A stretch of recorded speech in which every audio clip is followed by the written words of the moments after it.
रामायण को महज एक काल्पनिक रचना मानना चाहिए या फिर भारत के इतिहास का एक विश्वसनीय दस्तावेज? इस बात को लेकर अक्सर बहस होती रहती है।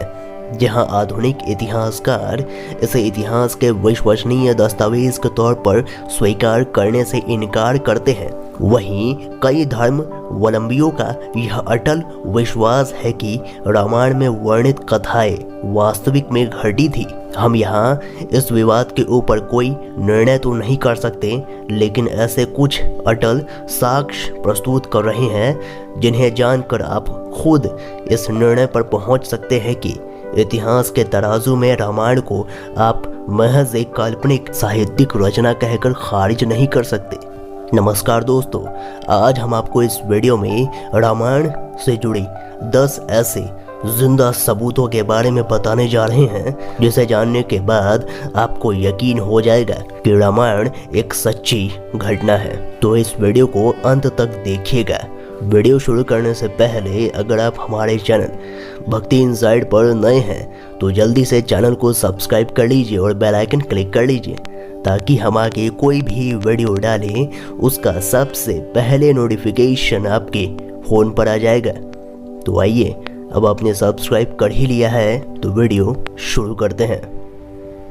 पहला सबूत, रावण का महल। लंकापति रावण के महल का अवशेष आज भी मौजूद है।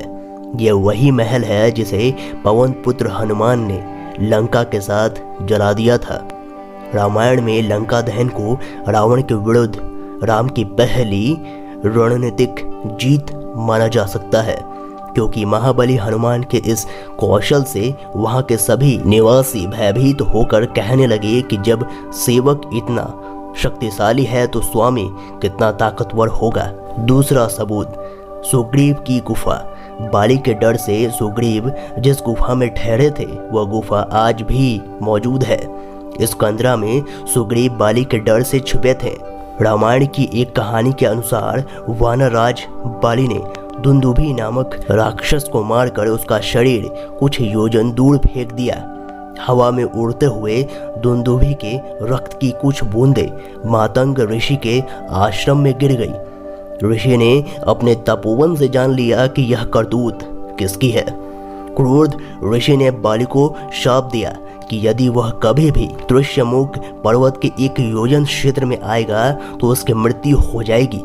यह बात उसके छोटे भाई सुग्रीव को ज्ञात थी और इसी कारण से जब बाली ने उसे प्रताड़ित कर अपने राज्य से निष्कासित किया तो वह इसी पर्वत पर एक कंदरा में अपने मंत्रियों समेत रहने लगा। इसी जगह पे उसकी भगवान श्री राम और लक्ष्मण से भेंट हुई और बाद में राम ने बाली का वध किया और सुग्रीव को किष्किंधा का राज्य दिया।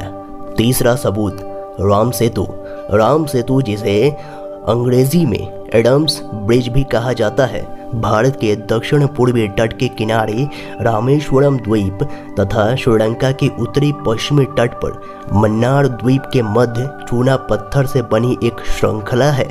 भौगोलिक प्रमाणों से पता चलता है कि किसी समय यह सेतु भारत तथा श्रीलंका को भूमार्ग से आपस में जोड़ता था। यह पुल करीब 30 किलोमीटर लंबा है। ऐसा माना जाता है कि 15वीं शताब्दी तक यह पैदल पार करने योग्य था। एक चक्रवात के कारण यह पुल अपने पूर्व स्वरूप में नहीं रहा। राम सेतु एक बार फिर तब सुर्खियों में आया था जब नासा की उपग्रह द्वारा लिए गए चित्र मीडिया में सुर्खियां बने थे। समुद्र पर सेतु के निर्माण को राम की दूसरी बड़ी रणनीतिक जीत कहा जा सकता है, क्योंकि समुद्र की तरफ से रावण को कोई खतरा नहीं था और उसे विश्वास था कि इस विराट समुद्र को पार कर कोई भी उसे चुनौती नहीं दे सकता है। चौथा सबूत, रामायण कालीन 4 हवाई अड्डे। श्रीलंका की रामायण अनुसंधान कमेटी ने रावण के रामायण कालीन 4 हवाई अड्डे खोजने का दावा किया है। पिछले 9 वर्षों से ये कमेटी लंका का कोना कोना छान रही है, जिसके तहत कई छूट-फूट जानकारी व अवशेष भी मिले हैं। परंतु पिछले 4 सालों में श्रीलंका के दुर्गम स्थानों में की गई खोज के दौरान रावण के 4 हवाई अड्डे हाथ लगे हैं। 5वां सबूत, अशोक वाटिका। अशोक वाटिका लंका में स्थित है, जहां रावण ने सीता का हरण करने के पश्चात बंधक बनाकर रखा था। ऐसा माना जाता है कि एलिया पर्वतीय क्षेत्र की एक गुफा में सीता माता को रखा गया था, जिसे सीता एलिया नाम से जाना जाता है। यहाँ सीता माता के नाम पर एक मंदिर भी है। छठा सबूत, रावण की सेना से युद्ध के दौरान लक्ष्मण के मूर्छित हो जाने पर हनुमान जी संजीवनी लेने द्रोणागिरी पर्वत गए थे।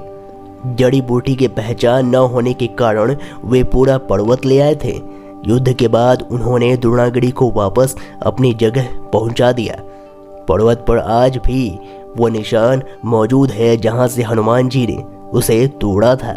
सातवां सबूत, श्रीलंका में जिस स्थान पर लक्ष्मण जी को संजीवनी दी गई थी, वहां आज भी हिमालय की ऐसी दुर्लभ जड़ी बूटियां पाई जाती है जो दूसरे हिस्से में नहीं मिलती। आठवां सबूत, रामायण के सुंदर कांड में बताया गया है कि श्रीलंका की रखवाली के लिए रावण ने एक विशालकाय हाथी रखा था।